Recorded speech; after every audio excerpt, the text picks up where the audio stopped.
to the National University Mall of Asia Senior High School graduates of Batch 2025, a huge congratulations to all of you. Masigabong palakpakan naman po para sa ating mga graduates. You made it! And today is all about celebrating you. To all the teachers, administrators, non-teaching personnel, and workers ng NU MOA, to all the fellow parents and guardians, families and friends of our dear graduates, and everyone who helped you cross the finish line. Thank you and congratulations din po sa inyo.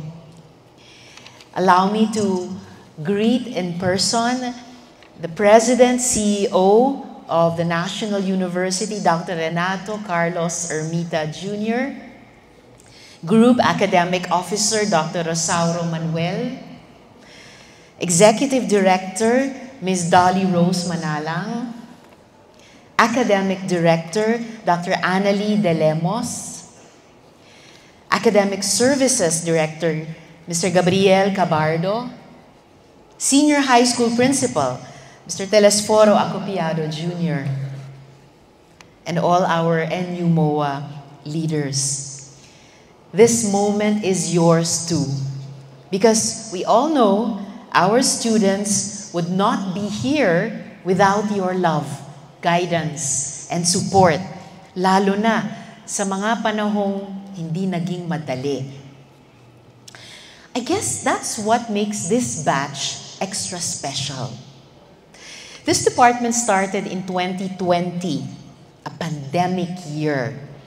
Back when everything was uncertain, NU MOA SHS took a leap of faith. I was told you only had 20 plus graduates during that pandemic year. But now, there are over 400 graduates before us today. Palakpakan naman po natin ulit kayong lahat. Because that's not just growth, that's hope. That's proof of how far we can go when we don't give up. I've been to several graduation rites lately, and I have to say that your batch's graduation theme struck a chord with me. Dangal, nationalian integrity and truth-telling for nation building. Napakaganda. And it couldn't have come at a better time. Indeed, we cannot even begin to build something lasting for our nation if we, Filipinos, don't start with the basic values of integrity, truth, and honor. How else can we properly solve the most pressing issues of our country when we cannot even agree on a baseline of facts? How can we ensure that we have a government that can serve the public when lies, propaganda, and disinformation are constantly, routinely used as weapons against transparency and accountability? Ang nakakalungkot ay palala ng palala ang mga pagpapakalat ng kasinungalingan para sa proteksyon ng iilan. From social media platforms and networks to emerging technologies like AI, the rapid rise of technological innovations has been exploited and abused by many. But my dear graduates, it doesn't have to be this way. Here's the good news. Kayo ang pag-asa natin.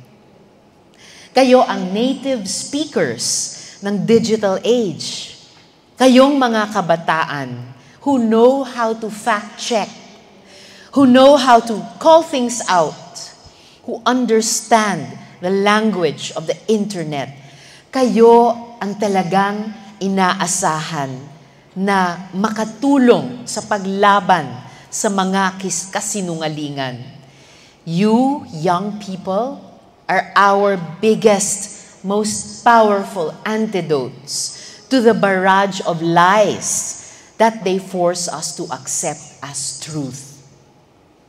We need young people who lead with kindness and courage, with integrity, and yes, with truth.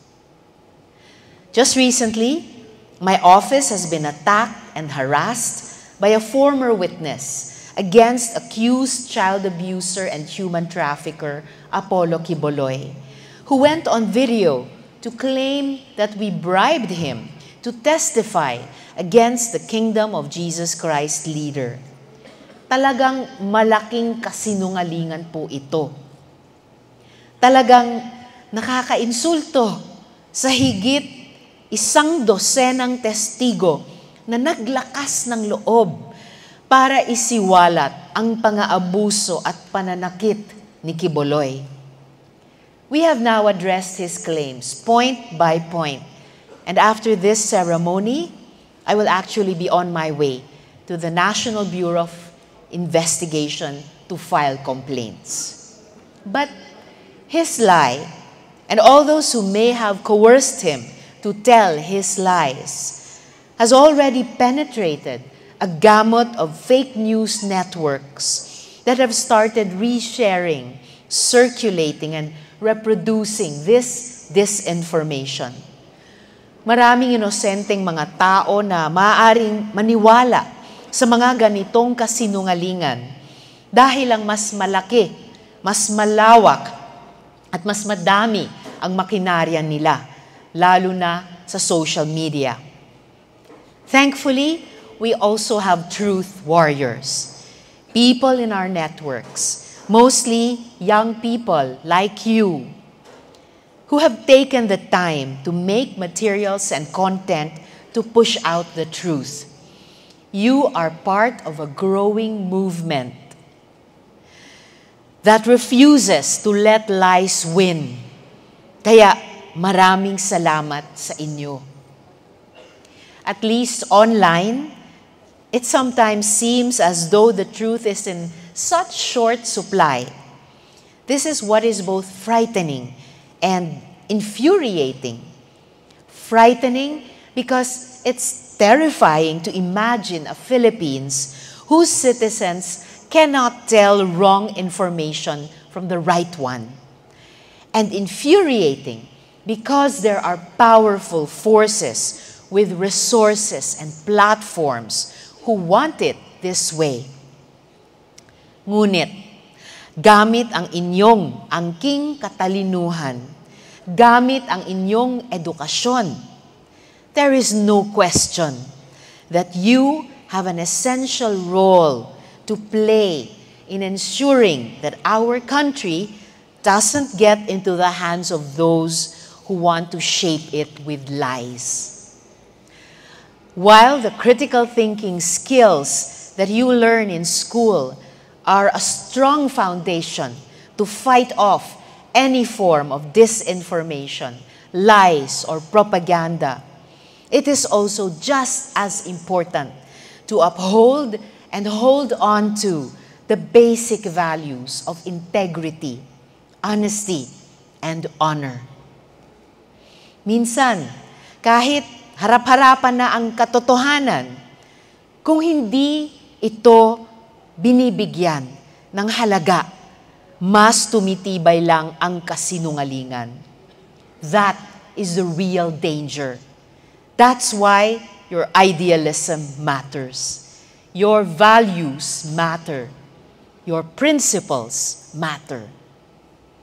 Bilang estudyante at student leader dati, ilang beses ko na napatunayan na basta't patuloy nating ipinaglalaban ang alam nating tama, hinding-hindi tayo at hinding-hindi ako mawawala sa landas.